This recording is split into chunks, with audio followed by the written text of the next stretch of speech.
تازہ ترین ویڈیوز کے لیے چینل کو سبسکرائب کر کے بیل آئیکن اور آل نوٹیفیکیشن پر کلک کریں تاکہ آپ کو ملے ہر اپڈیٹ سب سے پہلے۔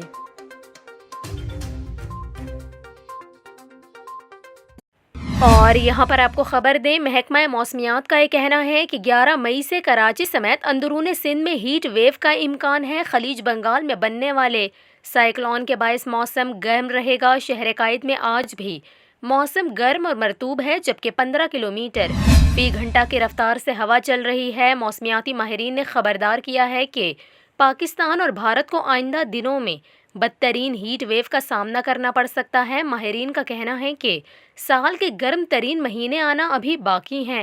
ممکنہ ہیٹ ویو سے ہزاروں افراد کی جانیں جا سکتی ہیں، خاص طور پر بزرگ افراد نشانہ بن سکتے ہیں۔ ماہرین نے خبردار کیا ہے کہ ہیٹ ویو کا دورانیہ طویل بھی ہو سکتا ہے۔ موسمیاتی ماہرین کے مطابق پاکستان اور بھارت میں مارچ اور اپریل کے مہینے میں 40 ڈگری سینٹی گریڈ سے زائد درجہ حرارت رہا، جس سے تقریباً 1 ارب لوگ متاثر ہوئے۔